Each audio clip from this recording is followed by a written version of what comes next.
Good afternoon, everyone, and thank you. I'm sorry to break up all the networking, but can I ask everyone to please take their seats? We're about to begin this session on collaborating and innovating to accelerate circularity. My name is Sarah Miller, and I am the CEO of the Rediscovery Centre, the National Centre for the Circular Economy in Ireland.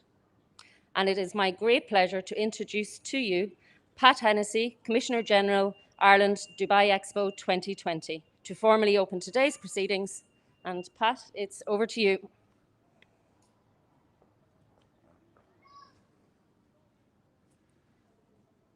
Thank you, Sarah. Well, it's a great pleasure for me and the team here at the Ireland Pavilion to welcome you all here to this event, the closing session in Circular Europe. The theme, as we all know, of Expo is connecting minds, creating the future. And I can think of no better work that delivers on that maxim and that philosophy than the work that you have been engaged in over the past 2 days. You have genuinely been connecting minds and creating a better future for all our societies. So for Ireland, it's a great pleasure to be part of this programme with our friends in the European Commission and in the other pavilions that have been very much part of this exercise. You will have heard from Sonia over these last couple of days how much activity there's been in Ireland, the heightened focus on the circular economy in the last year, 18 months or so. We've had a circular climate action act passed. We've had a whole of government strategy statement adopted, and next year we're moving to have a full piece of legislation around the circular economy. So there's a lot happening, and indeed then in 2023 we'll be delighted that Dublin will be one of the hotspots, giving even further emphasis and dynamism to that work.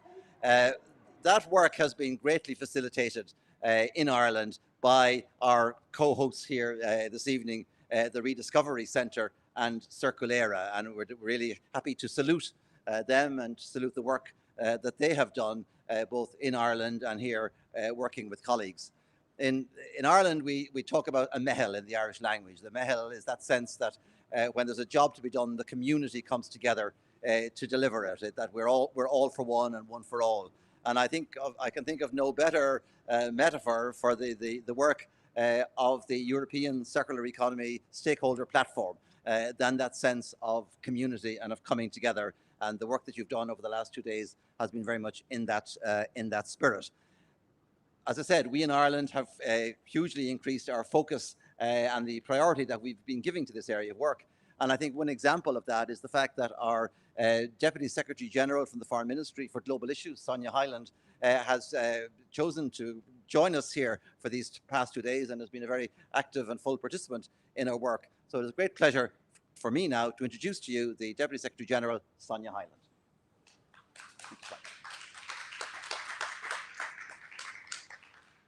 Thank you, Pat, and thank you, Sarah, colleagues, ladies and gentlemen.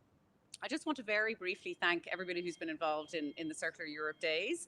I think it's an amazing opportunity and also an amazing example of how we can showcase European collective action.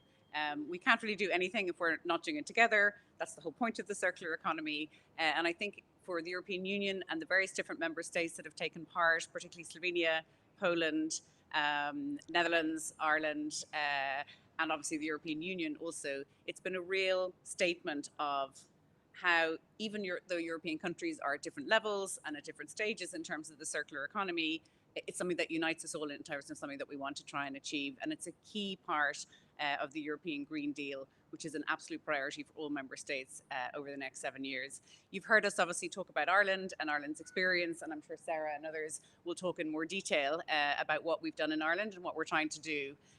But just one thing that I'd like to emphasize, and this is something I think I said at the opening session yesterday, but also I think the last 2 days I've had at Expo have really just doubled down on that, is that this is something that needs to be global as well. I think the European Union and European member states can absolutely lead the way in terms of sharing experience, in terms of sharing technologies, ideas, financing, supporting other member states to engage in the circular economy. But this has to be a global agenda. It has to be something that is intimately linked into the Sustainable Development Goals and the Global Goals agenda. And I think that's why, for me, the last 2 days have been so interesting, because I started off with the opening of the Circular Europe Days, then did a whole lot of work and a whole lot of activities in relation to various different bits of the Sustainable Development Goals agenda, and then coming back here today on my last day and the last event of the day to close the Circular Europe Days. And I think, again, this is something that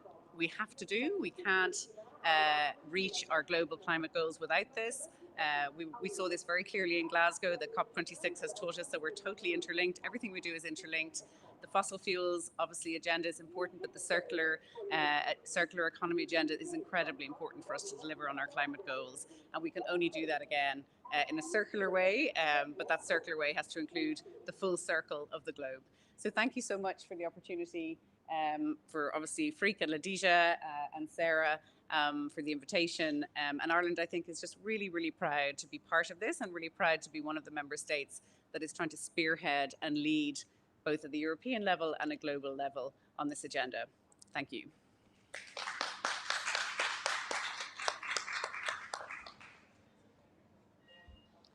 Thank you so much, Sonia.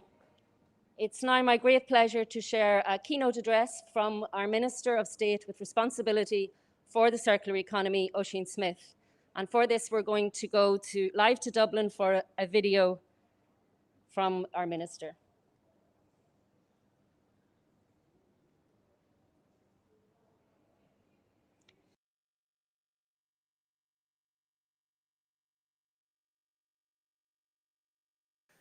As Minister with responsibility for implementing circular economy policy across Ireland's government, I'm delighted to be able to talk to you today about our journey to achieving a circular economy. Ireland is fully committed to achieving a circular transition and to embracing the environmental, social and economic opportunities. The circular economy represents a fundamental shift in how everyone in society, not just government, but also businesses and households, how they consume, how they produce, how they interact with the products and services that we use every single day. So it can't be achieved in a piecemeal fashion. And that's why at the end of last year, Ireland produced its first whole of government circular economy strategy.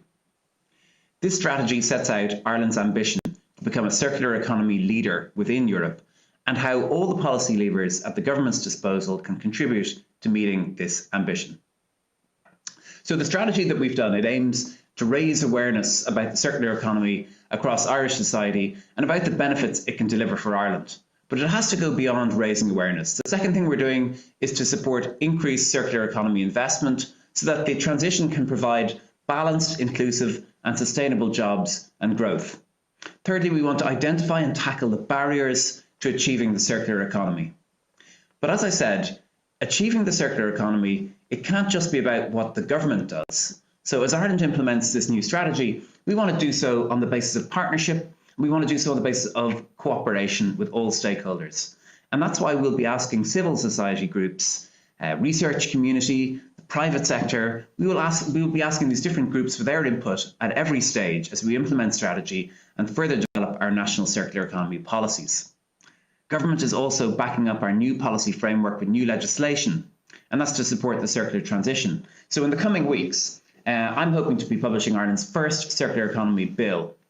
And this piece of legislation will allow for the introduction of a wide range of economic incentives around things like reusable packaging. And it will also improve our regulatory framework for the reuse of materials that at the moment are just going to waste. A more robust and efficient regulatory framework for the reuse of construction and demolition material, for example, that will have a really significant impact on Ireland's circularity performance, because at the moment, those construction materials account for a large part of our national waste stream.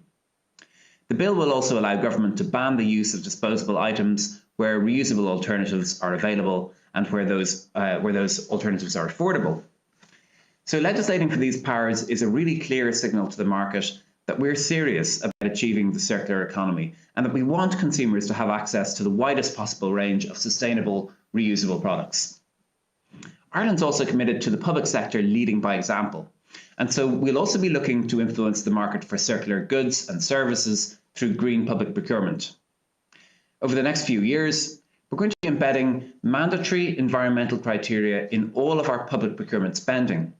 And we'll be beginning that process this year with the production of a new National Green Public Procurement Action Plan. So in summary, I think it's an incredibly exciting time to be working on the circular economy in Ireland. We set ourselves some ambitious and transformative targets, and we need to do a huge amount of work to achieve those targets, but the potential rewards are even greater.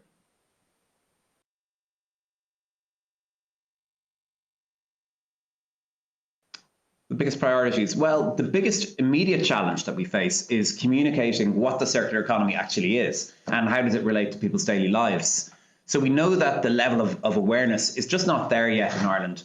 And when I say it's not there yet, that's across the board. So it's not just the general public and business, but even in parts of the public sector, there isn't that strong awareness. So one key role of government is developing and communicating those messages on circular economy, and to do that in a way that's clear and makes sense to everybody.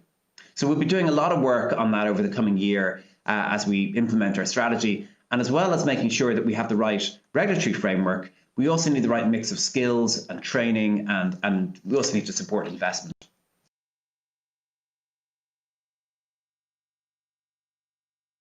Well, one real advantage that we have is that despite what I've said, the overall level of public awareness in Ireland does need to improve, but we have a network of civil society groups that really are passionate and engaged about circular economy. And that could be NGOs, community groups, could be other organisations like the Rediscovery Centre, and they can be a real source of local leadership and innovation in relation to circularity. And as government, we want to support and amplify the work that they're doing. And so that's one reason that I was so pleased to hear about the Rediscovery Centre's successful effort to bring the circular economy hotspot to Dublin in 2023. And as Minister, I'm really looking forward to working with you to make that event a real showcase for the Irish circular economy.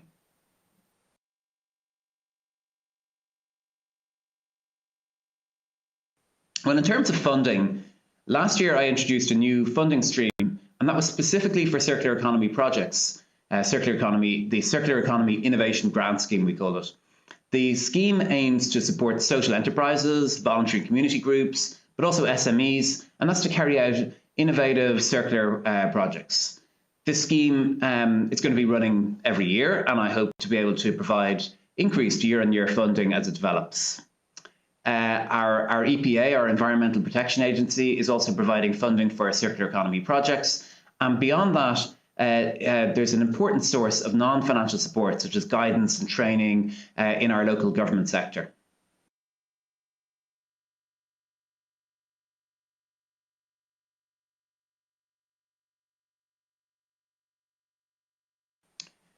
Well, what I think about that is that one benefit we'll have is that there's multiple examples of mature circular economy initiatives and projects across the EU. And I think we can learn from these and we can seek to replicate them in Ireland.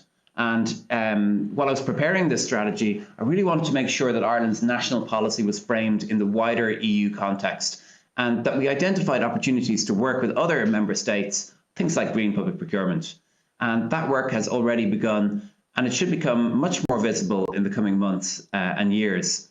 But in terms of purely national measures, the Circular Economy Bill that I mentioned earlier, that is really important. That's the centre of everything. That legislation will mean that by law, the Irish government is required to develop and update its national circular economy policy. So the circularity is here to stay, and it's built in as a priority across government.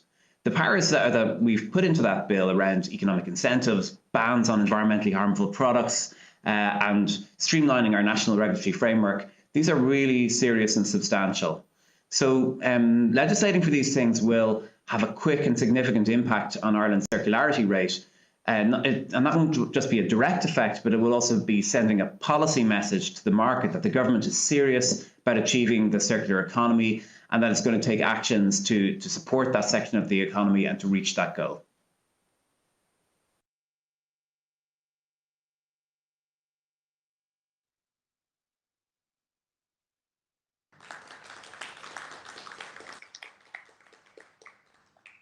Thank you so much, Minister Smith, for your contribution. And it is really an exciting time now in Ireland.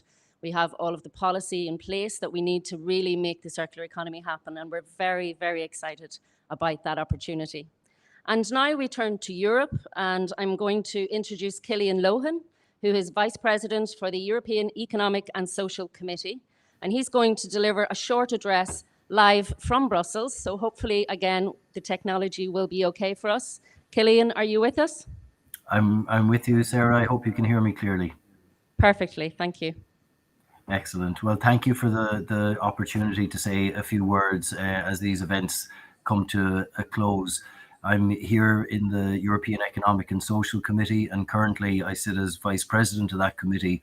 But as a member working on the different legislative inputs that we give a number of 5 years back now, I had proposed the establishment of this circular economy stakeholder platform.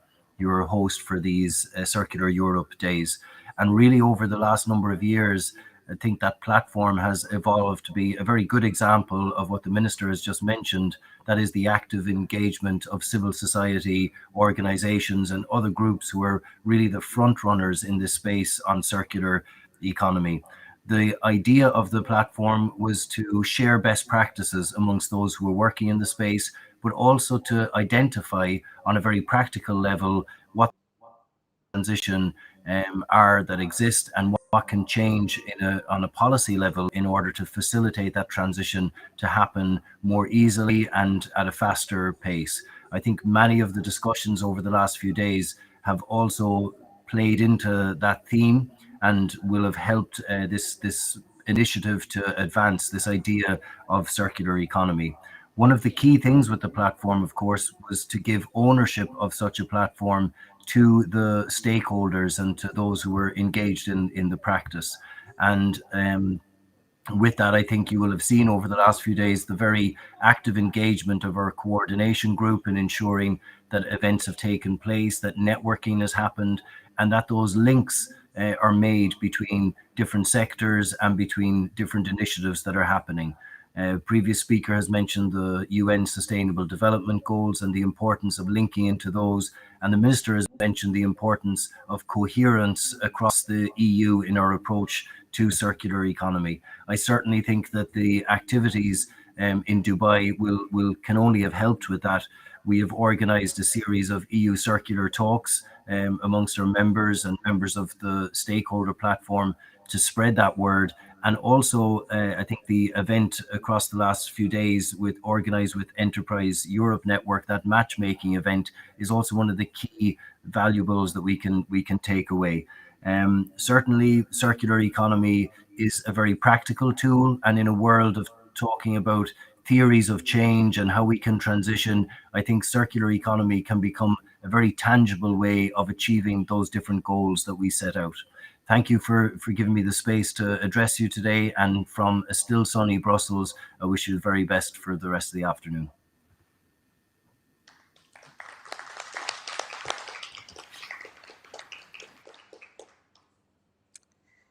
Thank you, Cillian. And now we turn to a contribution from Sharon Finnegan. Sharon is a Director of Environmental Sustainability at the Environmental Protection Agency. And today, Sharon is going to talk to us about Ireland's Circular Economy programme.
afternoon, everybody. My name is Sharon Finnegan. I'm the Director of Environmental Sustainability with the Irish Environmental Protection Agency.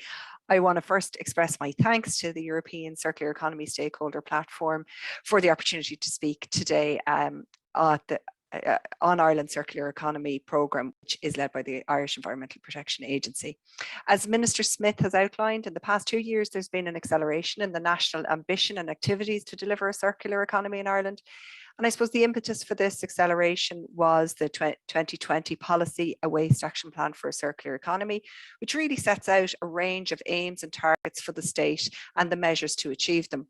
One of the policy actions was to reconfigure Ireland's National Waste Prevention Programme into the Circular Economy Programme. And last month, that new programme was co-launched with the whole of government Circular Economy strategy. The programme is a 6-year programme that's going to support the government's circular economy policy agenda and will be a driving force for Ireland's move to a circular economy by both businesses, householders and indeed the public sector. The programme's vision is an Ireland where everyone uses less resources and prevents waste without impacting on sustainable economic growth.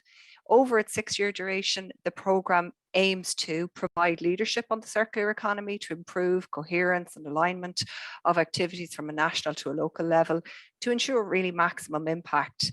The programme will also maintain funding supports to drive a circular economy through innovation grants and indeed seed funding. It's also going to build a knowledge and an evidence base and report on progress towards circularity. And I suppose the final piece is to realise the enterprise opportunity of a circular economy by supporting new business models, promoting resources and resource efficiency and enhanced use of secondary materials.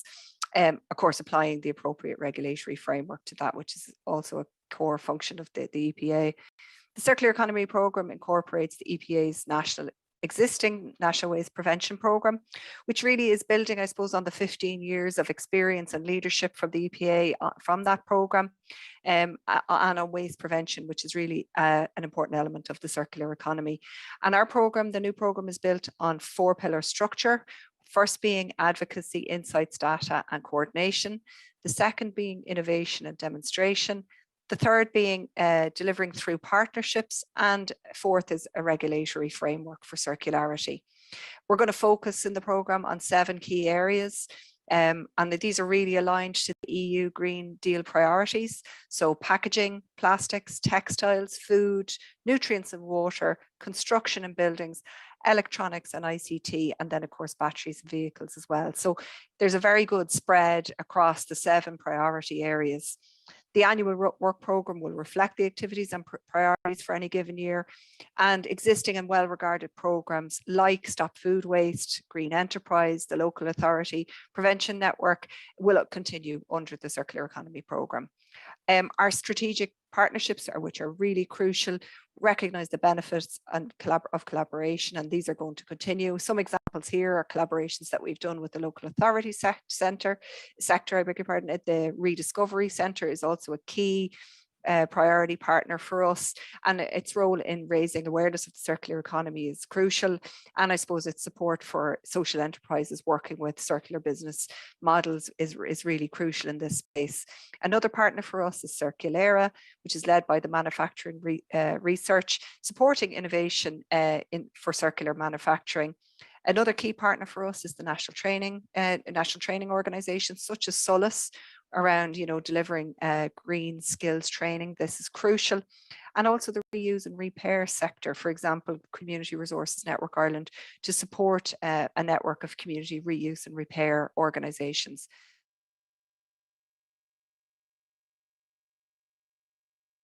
The programme really provides data and insights to inform circular economy development in Ireland.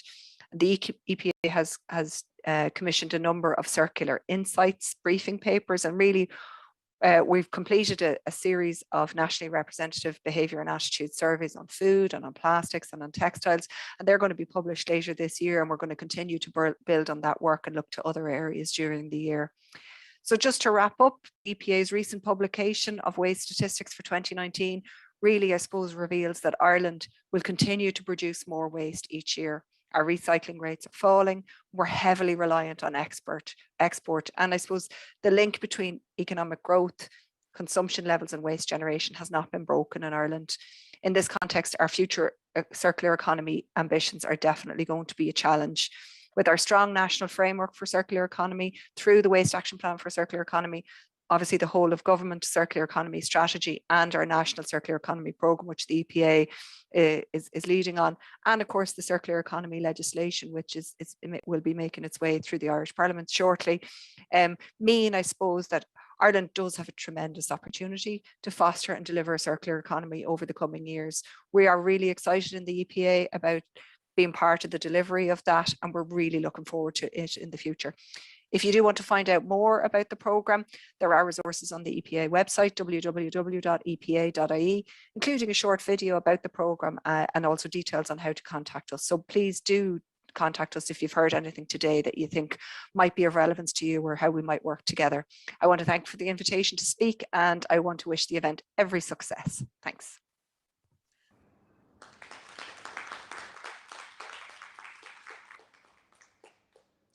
Thank you, Sharon. And as you can see, there's lots of opportunity for implementation as well through the EPA's Circular Economy Programme, and all of that information is on the website, as Sharon said.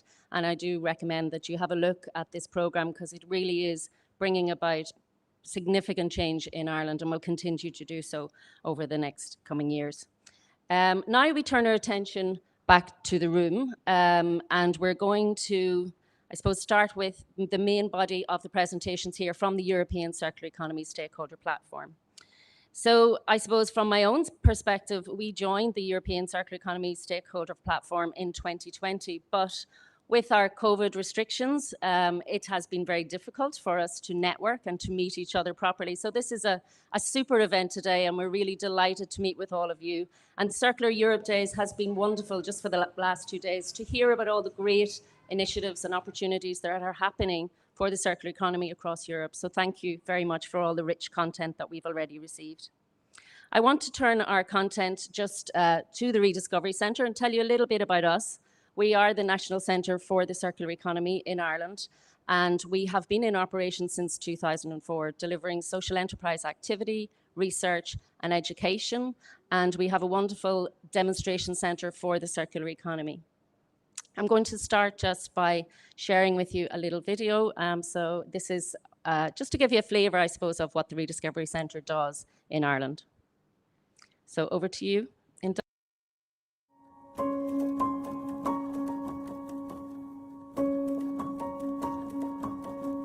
Look around you. Think about how our world is interconnected. How communities enrich our lives. How spaces retain our history. How good design shapes our well-being. We connect and collaborate. We inspire ideas. And we engage. Through social enterprise, through education and research, through our partnerships and networks. Our mission is to bring about a better future. We are Ireland's National Centre for the Circular Economy. We are the Rediscovery Centre.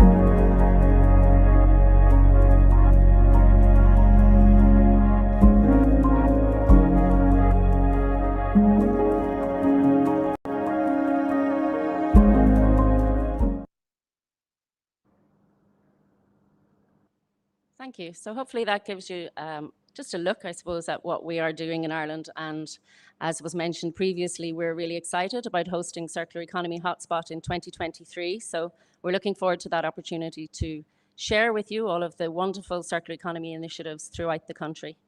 We've talked a lot about policy and programs that are being developed at present to support the circular economy. But I guess it's important to recognise that there is already a very strong circular economy community in Ireland. And that's been running, for several decades, really. For example, the community-based reuse, repair and recycling sector is really strong, and it's really well connected in Ireland as well. We have the Community Resources Network supporting those activities of the network for almost a decade.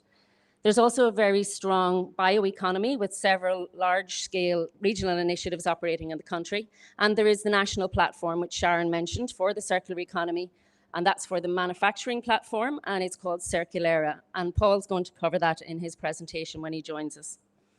There's also significant circular economy research capability and capacity in Ireland, alongside many established circular economy businesses, projects, and programs. So in terms of my contribution, I suppose, I just wanted to maybe talk to you a little bit about the work that we've been doing over the past 17 years. And it's a bit of a shock to actually say 17 years, because it feels like 3 or 4 years, to be honest. There's so much going on at the Rediscovery Centre. It's always evolving, always exciting, and always fun. One of the key roles of the Rediscovery Centre is delivering education and raising awareness. So this takes many forms and many formats. We have formal curriculum-led education programs, and they're delivered at primary, secondary, and third level. Last year, as we moved online, we worked with over 75,000 primary, secondary, and third level students. We also provide support for the national curriculum development and for teachers' continued professional development on the circular economy. In 2020, we started a nationwide programme which is funded by the Science Foundation of Ireland, and this programme recognises and highlights the role of STEM, which is science, technology, engineering and maths, in the circular economy and in the area of sustainability. And this has been delivered through primary, secondary and teacher training and our community channels. The work that we deliver is hands-on, it's inquiry-based and it's action-oriented. It's highly popular with teachers and students alike, and there's interest growing all the time. And I'm very happy to share our programs with you later today when we're networking. The non-formal or the vocational training is delivered through our social enterprises and our national networks. We've got 4 social enterprises: Rediscover Furniture, Rediscover Fashion, Rediscover Paint, and Rediscover Cycling. And they offer training opportunities and provide technical upcycling, reuse, repair, and recycling skills to long-term unemployed people and those people that are at distance from the workplace. Interestingly, over 90% of the people that we work with go on to full-time employment or they return to education. So it's a really good success rate in terms of transition. So public engagement as well and awareness raising activities delivered by the centre, and this really equips individuals and communities with the knowledge and the skills and the tools that they need to embrace the circular economy. We have a strong circular economy communications programme delivered through multi-channel campaigns. We also provide knowledge and information through digital platforms, the website, newsletters, and also in person with targeted circular economy conversations, skills training, and workshops and events. It takes many forms. We host festivals, conferences, we have virtual workshops and demonstrations, and it really is a fun place to be and to work and to visit. So again, I do encourage everyone that's online and here today to come and visit us at the Rediscovery Centre.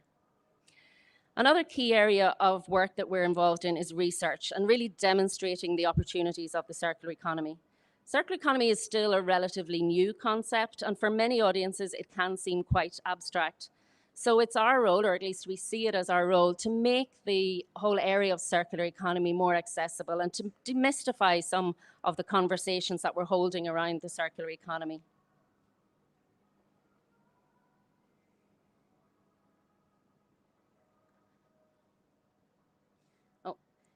I suppose one of the ways that we do the demonstration element is through our social enterprises. So we have, as I mentioned before, 4 social enterprises.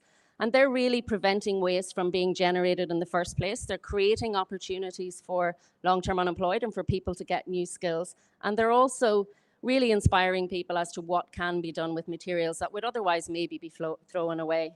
We've been working in this area of social enterprise development for over 10 years now, and I suppose we've picked up quite a bit of knowledge and expertise along the way. And because of that, and through our strategic partnership with the Environmental Protection Agency, we established the National Circular Economy Academy. And this academy is now delivering mentoring for social enterprises throughout the country and for individuals and companies that really want to embrace the circular economy and adopt circular economy business models. Another area of demonstration is really through our centre. It is essentially a centre of excellence for the circular economy. It's a relatively,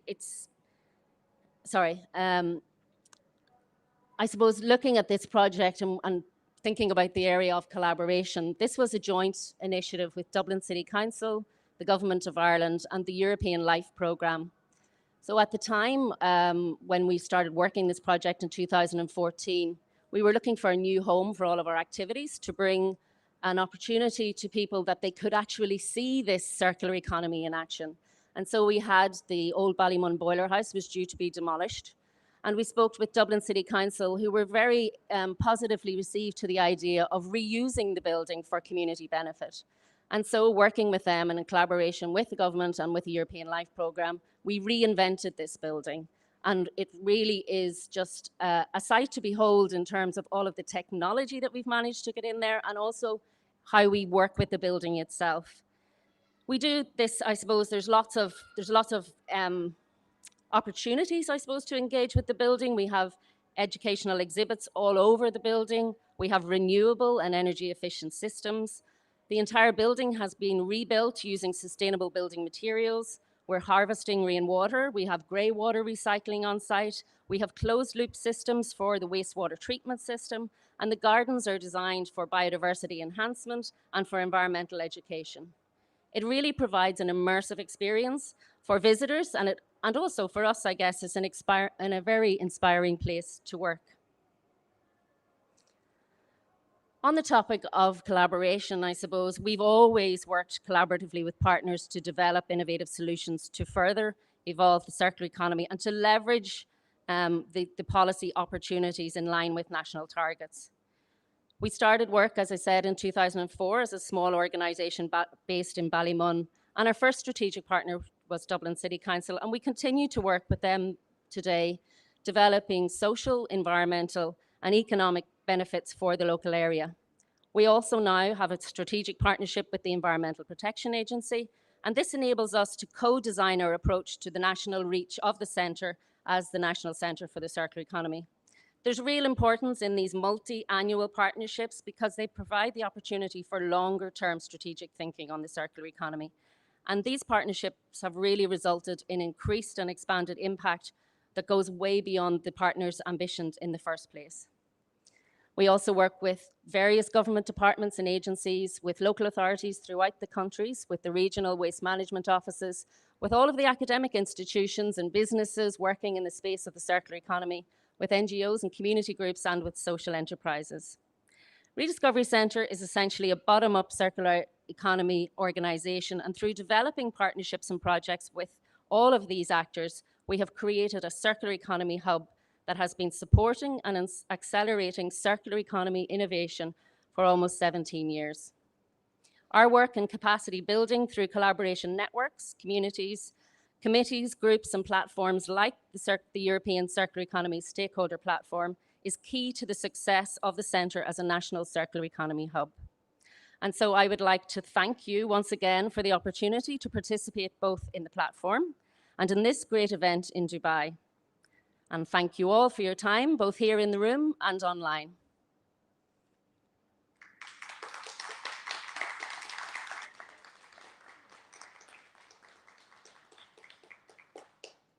And now, without further ado, I'm going to hand over to Paul McSweeney. Paul is from the Zero Net and is representing Circulara as a national manufacturing platform, and he's going to share his experience on scaling circularity. So over to you, Paul. Thank you very much. There you go. Thanks a lot, Sarah. Well done. Thank you.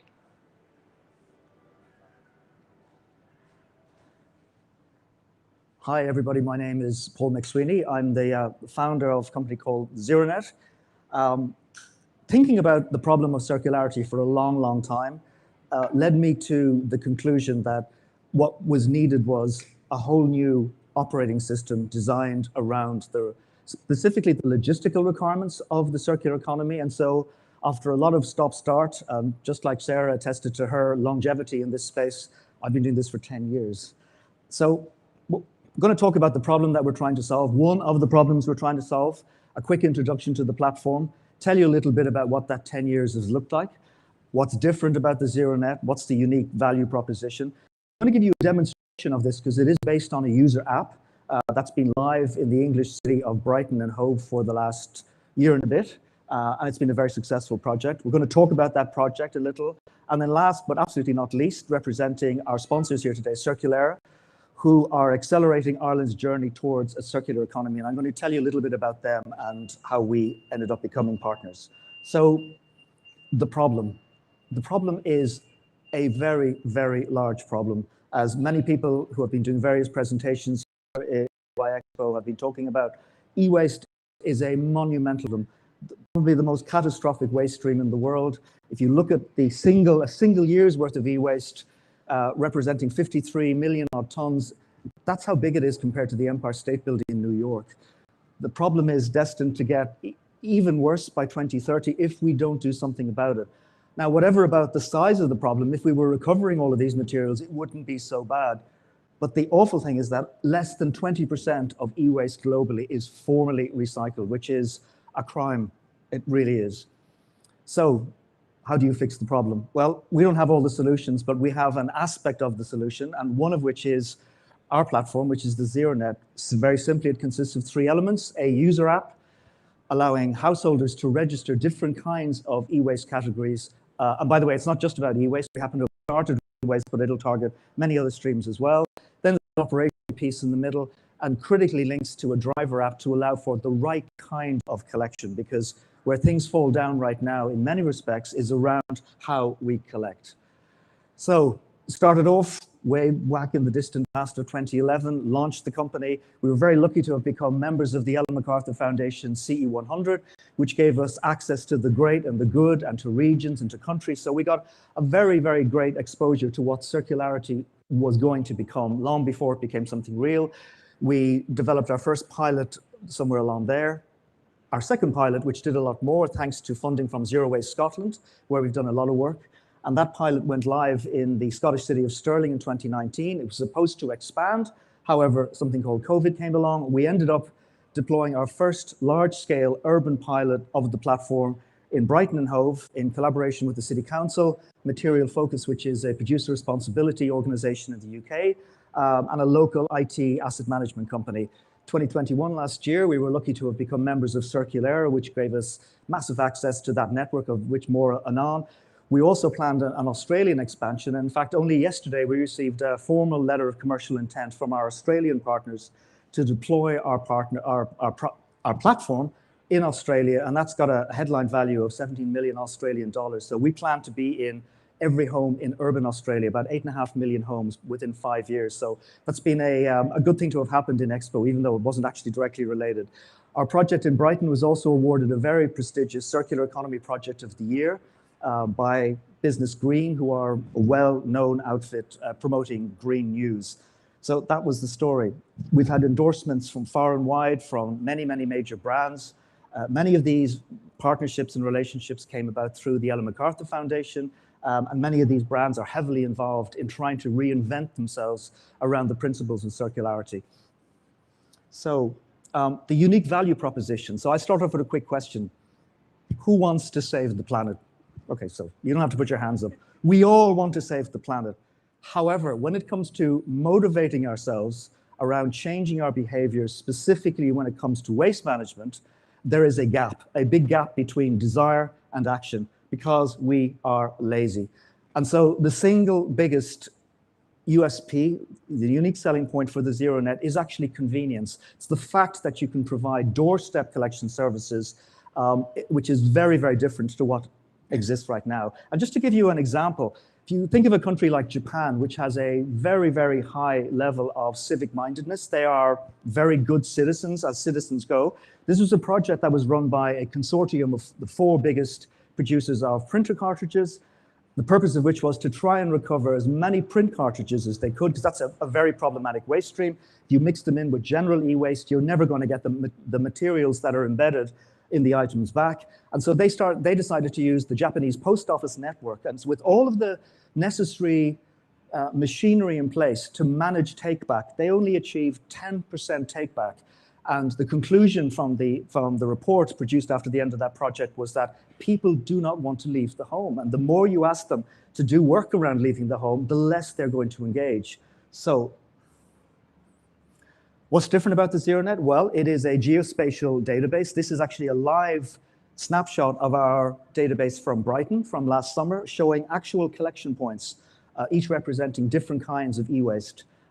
It's in fact the first geospatial database in the world, and it's dedicated to real-time household availability of many, many different categories of post-consumer products and materials. These are all the stakeholder groups that are relevant. And so just I'm going to give you a quick whiz through the platform, 3 different parts to it: user app, portal for operations, and a driver app. User app, as you would expect. Having logged on, it is very, very simple. You can simply enter new collections, manage existing collections. What we're going to do here is we're going to go through the process of managing a new collection. And when you get to the next screen, everything that you see here is soft. It's linked to the specific geography of where you actually are using the platform. Right now, the platform only works in the 21 areas within Brighton and Hove, representing about 180,000 homes, but it can look different depending on where it's deployed. So having gone through the selection process, it then looks like shopping in reverse. And it's very important to register devices like iMacs and MacBooks and iPads separately, because if you don't handle them correctly at the point of collection, you're going to lose most of the value. So we go to the basket, check a couple of boxes, and that's now the collection request in the system. We then go through, from an operational point of view, this is, again, a live system hiding out the sensitive customer-specific data, and we'll zoom in on this, Brighton. And again, all these spots represent discrete collection points of different kinds of we. We're very careful about how we categorize small we in this case, because if you want to recover high value for reuse, one thing's for sure, if you don't collect this device in the correct way, you have no chance of recycling it at the highest level. Now, obviously, reuse would be the best thing to do with it, but you've got to recover things in the right way. Shoving everything into a bag and dropping them off somewhere and hoping for the best with data bearing results in a catastrophic loss of value. So in this case, we're actually showing what the specific collection items are within an area of Brighton and Hove City. And then the bit that's very, very interesting is how you can go for targeted streams of recovery. This, in fact, is a map of all of the available iPhones for collection across Brighton. This view could apply to any kind of a branded stream. And one of the things that's happening at a European level and indeed at a UK level is this concept of doorstep extended producer responsibility. For the first time 2 weeks ago, I actually heard the phrase used.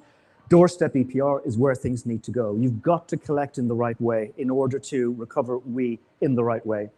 So the other thing that we can support is things like medical waste. We've got a project we're looking at in the UK, food waste, textile. And then what happens is the platform becomes the basis on which genuine circular models can then be deployed. So that's the way we see this going. Deploying those models is not phase one, because a lot of them, how many here know about the Loop initiative? I'm sure quite a few of you do.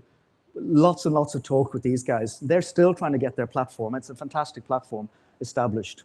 Then very simply, we produce an optimized route map. And this is the critical piece. This is the whole driver or the collection experience. What you must do if you want to recover in the right way, you've got to be able to track, trace, tag, QR code, and we do all of that. And so another little thing then is that we've got all these different custom views.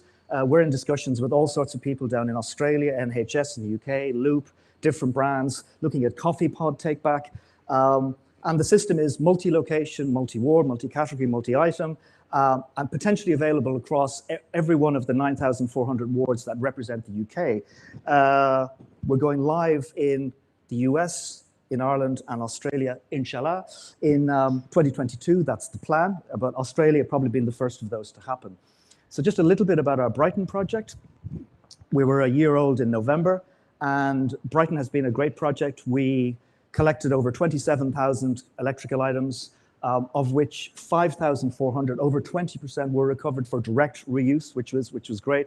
But maybe the most telling statistic from this project is that we were able to drive a whole new sector of schools reuse. And this schools reuse allowed machines that were recovered at the doorstep to be put back out for people who were struggling with home learning. And that little note there from an 8-year-old boy in a primary school in Brighton, dear Take Back, I'm so grateful for this laptop. I've had a lot of trouble doing my home learning, and now I can do it. So that kind of makes it worthwhile getting up out of bed in the morning. The key outcomes, 2,000 collections, 27,000 electrical items collected, 35% of IT items recovered were able to be reused. And that, we believe, is the first time that that's been possible from domestically sourced data-bearing IT. So, Circular Economy Project of the Year, which I've already mentioned. I want to talk now just a little bit about the National Platform for Circular Manufacturing, our sponsor, Circulara. Circulara has been going since 2020. It's Ireland's national platform for circular manufacturing and really driving the whole circularity agenda within the country. It was created by Irish Manufacturing Research and the Department of the Environment, Climate Action and Communication, as well as the Irish EPA and Climate Kick. So its brief is to, apart from driving the agenda, it's a cross-sectoral body with 39 members, including multinationals. Obviously, we have a very large multinational manufacturing sector in Ireland, small and medium-sized enterprises, then micro enterprises. And down here, it targets just every sector you can think of, from pharmaceutical, textiles, fashion, and down here, which is the one that we're particularly interested in. And it's been quite a transformative experience for us to be a member of Circulara. There's a vision to accelerate the transition towards a net carbon circular economy in Ireland. Its mission is to demystify and deliver and offer large-scale system-led innovations and test beds, one of which I'm going to talk about in a moment. It's very novel as well in that it's addressing what we recognize to be a very substantial circularity gap in Ireland through raising awareness, building knowledge, and critically supporting Circulara's members to capitalize on what is seen to be a €2 billion annual opportunity that circular models potentially represent. So, in terms of the various vectors across which Circulara is active, well, awareness raising is a critical one. The knowledge sharing piece, capacity building, there's funding support as well. But I think from a zero net perspective, the thing that's been most useful to us and to many other members is how Circulara has put us firmly on the map in Ireland, something that we hadn't expected to happen. We've had full access to the Circulara network. We've been able to raise awareness of our platform. We've been introduced to a whole host of different stakeholders, including the EPA, and a network of 20 local authorities, several of whom want to work with us on pilots. We've access to funding, and critically, this little hub down in Cork with WiseTech, which is one of the biggest IT asset disposition companies in the world, with whom we plan to work by deploying a pilot to between 7,000 and 10,000 homes in the Cork City area and collaborating with MTU, Munster Technology University. So that's something we're really, really happy to see happen and hope that it does happen indeed in 2022. Just remains for me to say that in our view, there is no such thing as waste. We will happily redefine waste as scattered inventory. And the ZeroNet, we believe, is the first holistically designed circular logistics operating system dedicated to the deployment of the circular economy at scale. Thank you very much indeed. Thank you, Paul. And many congratulations on your recent success. If I could just ask maybe Freik and Ladea to join us on stage. Freik and Ladea are the co-chairs of the European Circular Economy Stakeholder Platform.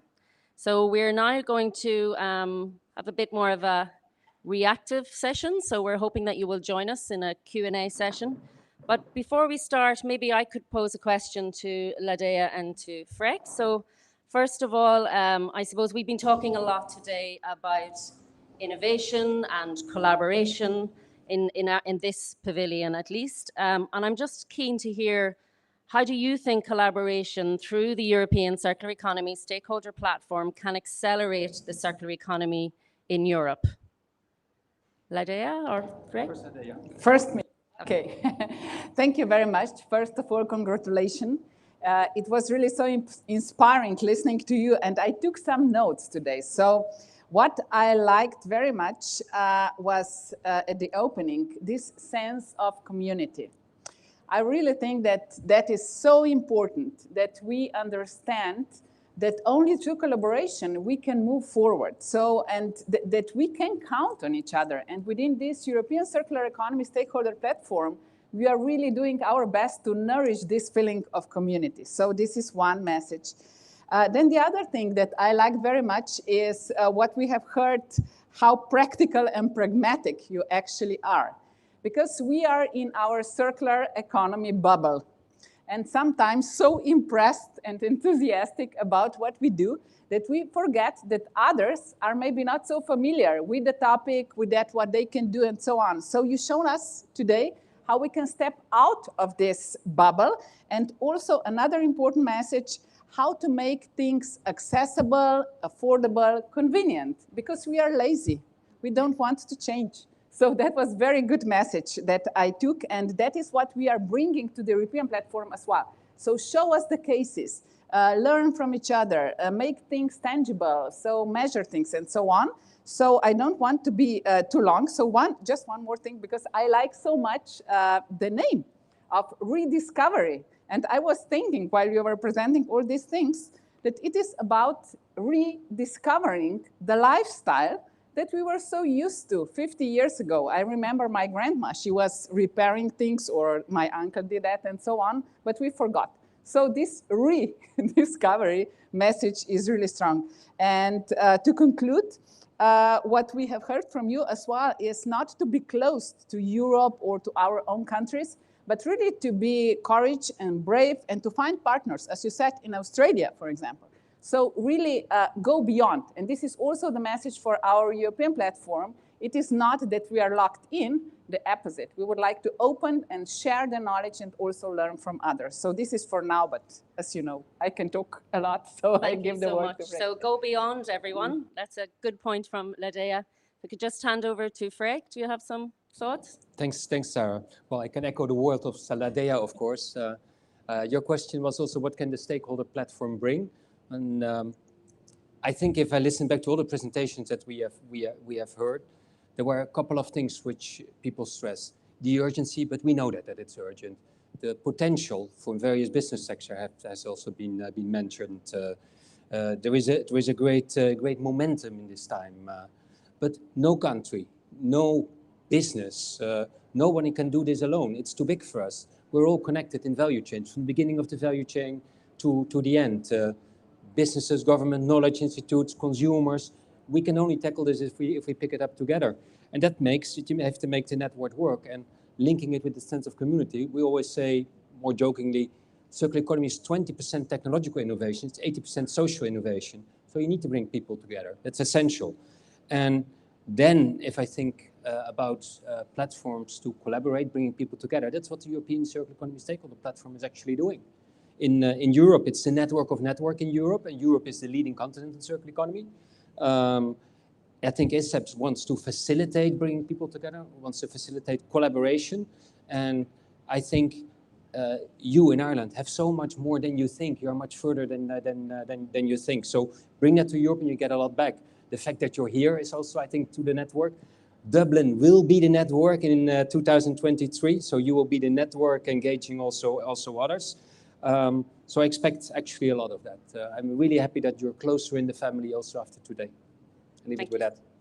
Thank you very much, Freek. And so are we. We're very excited both about the hotspot, but also being on the coordination group of the European Circular Economy Stakeholder Platform.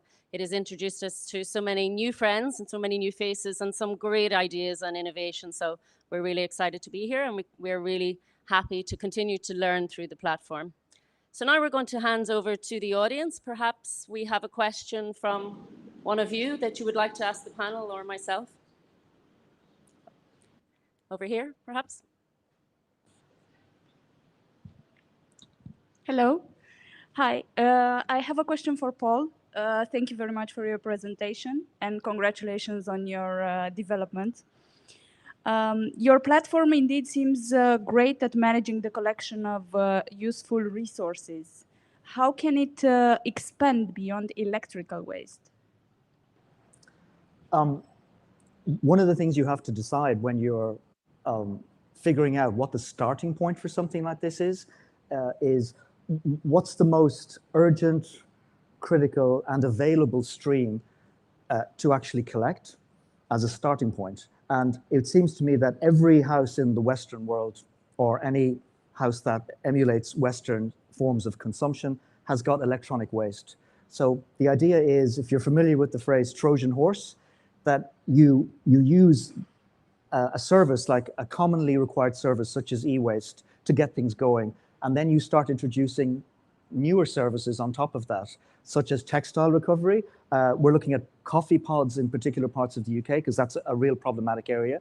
And once you've established kind of a credible base where you have councils, because very important for us is that we be supported by councils, otherwise people won't treat us seriously. So when you want to start bringing new layers of services on, the starting point is pick something like e-waste. It gets you going. People are used to the idea.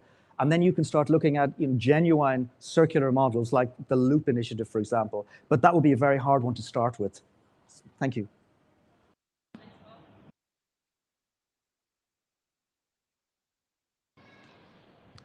Johannes, do you have a question there? Yeah, I do. Thank you for these talks. I enjoyed them. Paul, also to you. You know, the circularity hubs play a crucial role in the transition that we plan to do. Ladea knows well about these, I suppose. And the question is now, we believe that underutilized infrastructures need to be converted into these circularity hubs to come. Do you think that you and your business case can develop these the collectibles of a community, the secondary resources, and can also work with underutilized infrastructures, collecting them in a way and connecting logistics with the secondary resources? Thank you. The longer version of this presentation covers all of that, actually. And quite interestingly, one of the first bodies that I tried to connect with and did connect with successfully was the Royal Mail in the UK. So National Postal Services, on the basis that we had an idea that postal services do logistics in one direction only, but they have a mammoth infrastructure for facilitating circular collection. And when I met these guys, and it was extraordinary how open and engaged they were. They said, actually, if we were able to use your platform, which didn't exist beyond a couple of very disputable slides, they said, we could double to treble to quadruple our profitability if we could use our network for collection. We can't do that right now. So it's a really good question, because it's one of the challenges is how do you manage the logistics to keep the costs down? And we see National Postal Services or existing delivery outbound logistics partners who have capacity when they've done, and that capacity tends to be, it's very low cost. For the Royal Mail, they said it's low cost because we're already at a house. So if you can give us intelligent information to say there's an iPhone to collect, then so they can collect it for very low cost. So it's it's the perfect question, because it's the perfect challenge. Thank you very much. Thank you, Johannes. Is there anyone else have any questions they would like to give to the panel before we move on? Ava? Oh. Thank you so much. It was really, Paul, that was amazing presentation. I loved it, and there were so many great ideas. And it's just the model is so replicable anywhere. So my question would be, how important is basically the support of different public institutions in this case? Because obviously, how you want to be financially sustainable, the model must work, because you collect the resources, you have to refurbish them, so that's your cost. Then you should be able to sell it. How does this market work? Is this possible to do without green procurement, let's say, or should there be more done in this regard? That would be my question. Well, it's still very challenging to make a model like this work commercially.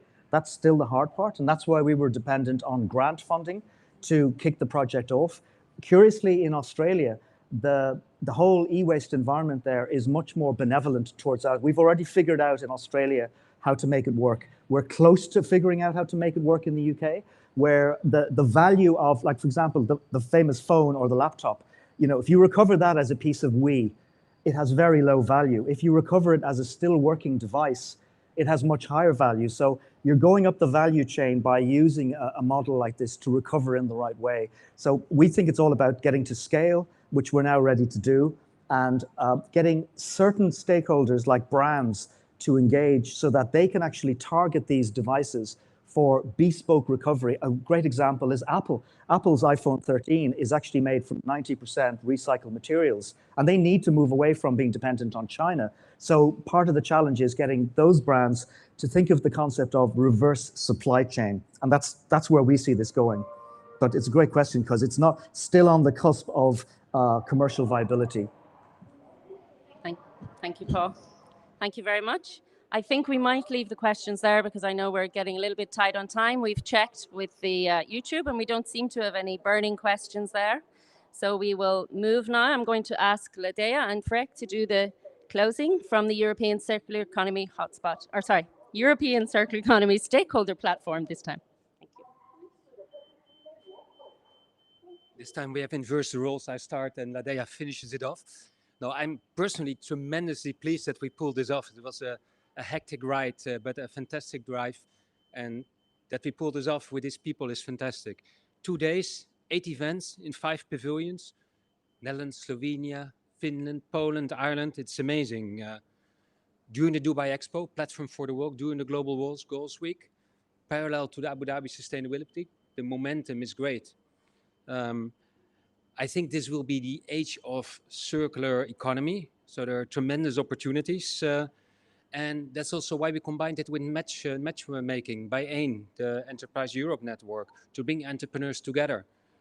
European frontrunners can have a platform for the world. And we are in a region that needs to change, wants to change, and is actually changing. So it's a very good place to start here. What have we done? We have showcased the best of the leadership group of the European Circular Economy Stakeholder Platform. Business, buildings and infrastructure, food waste in the bioeconomy, topic of wood, economical instruments, the consumers and electronics. So a wide range of what's actually happening in Europe. And European Circular Economy Stakeholder Platform is the network of networks, facilitating parties to come together to accelerate. We were actually supported by and very we felt supported by the words of the Euro Commissioners, Timmermans and Sinkevicius, and we feel that we're on the right track after listening to their speeches. Many, many thanks to the European Commission here in the room, I believe, if I look well, the EESC, the wonderful Secretariat of Assets. Hi guys, you were wonderful. Thanks for all the support, and especially you all here in the room. What here has been pulled up is really bottom-up power, tremendous amount of voluntary work, but all because we believe in it, and 1 + 1 is 3 in this case. It was heartwarming and gives me, let's say, confidence in the future. And then it's over to Ladea.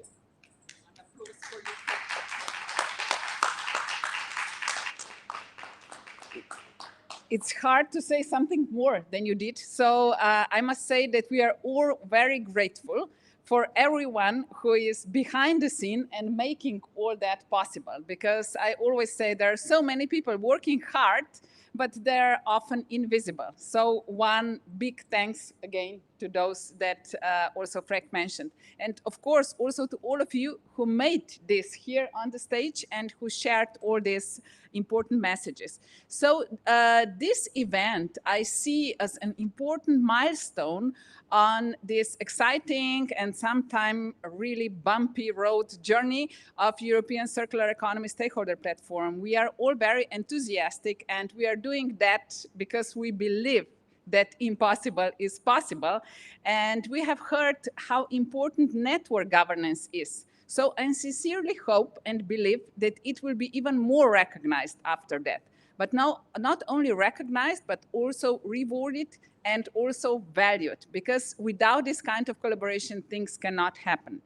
The other thing is that Europe wants to be the lighthouse in this whole transformation, circular transition.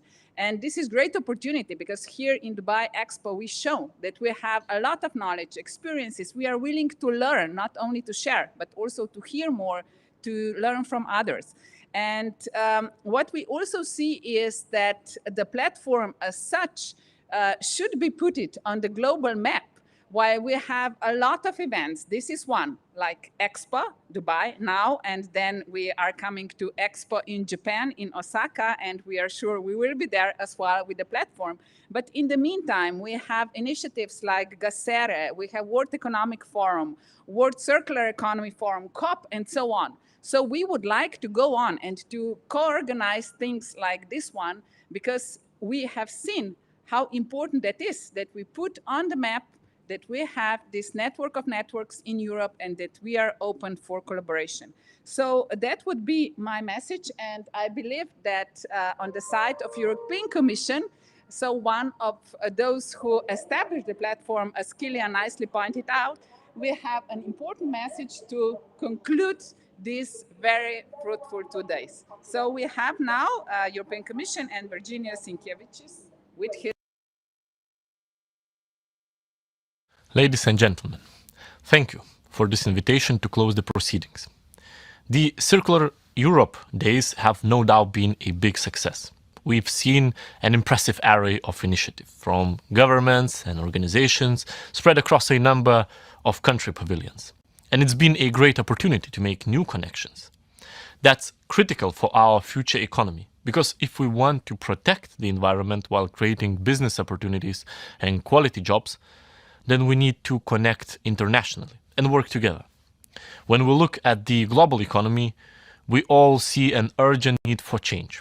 Europe is determined to deliver that and to reach climate neutrality by the middle of the century.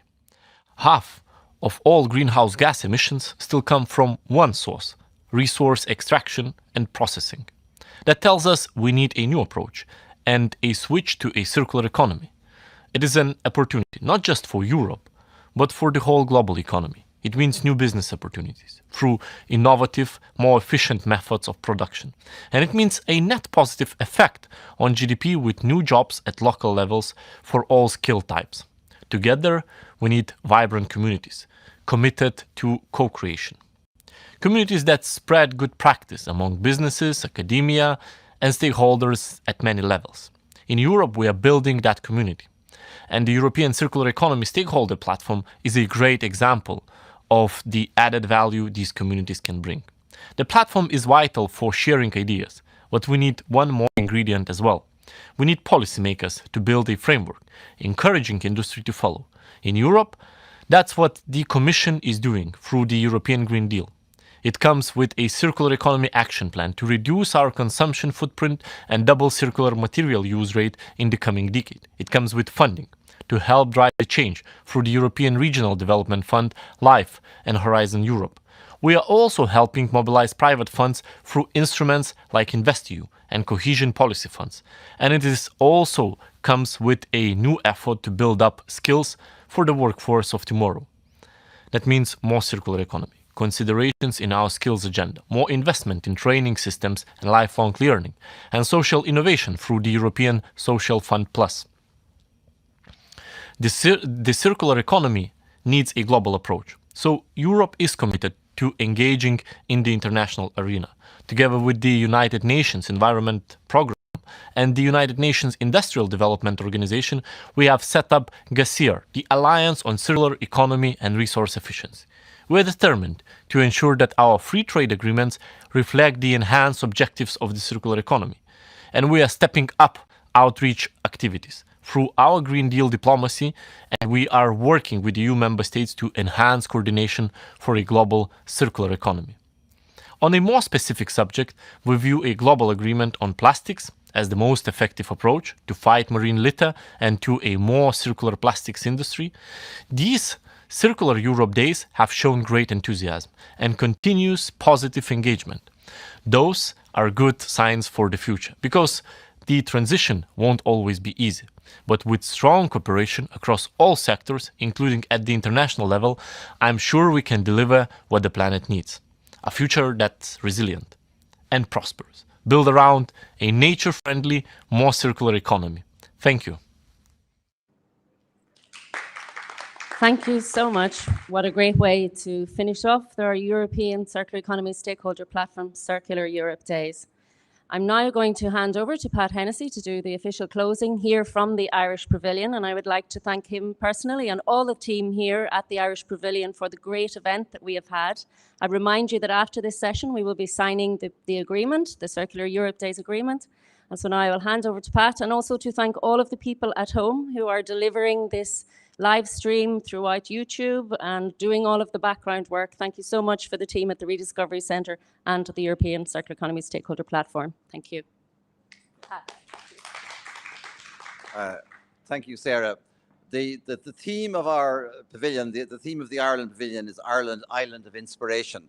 And I think the work of the last 2 days of Circular Europe has been a great example of inspiration in action, doing wonderful work to deliver what in fact, of course, is a great example of SDG 17. So SDG 17 is all about partnership, it's about cooperation. So it's entirely appropriate that Circular Europe should be here in July, very much part of the Global Goals Week, the week which after all is focused very much on the SDGs. So thank you for the work that you've done. I really just want to extend a warm message of appreciation to everybody who's contributed to this program over the last 2 days. The European Circular Economy Stakeholder Group, under the co-chairmanship of Ladeja and Frick, very much appreciate that. And of course, the great contribution that our friends from the Irish organisations, Sarah at the Rediscovery Centre and Paul from Circulera, it's been very much sort of a team effort. And I also want to thank the other pavilions from our European Union partners, the European Commission, who have also contributed. And finally, a word of appreciation to our team here at the pavilion, who've delivered a technically flawless performance here, which is itself a merit of our appreciation. Thank you, team, for the work that you've done. So just remains for me now to invite you to relax, enjoy some Irish hospitality, and we'll be here coming on stream. So the evening is just beginning, but great to have you here. It's been a pleasure to be associated with it, and we look forward to the work of the circular economy getting stronger and better in Ireland and in Europe and indeed around the world. Thank you very much. Thank you.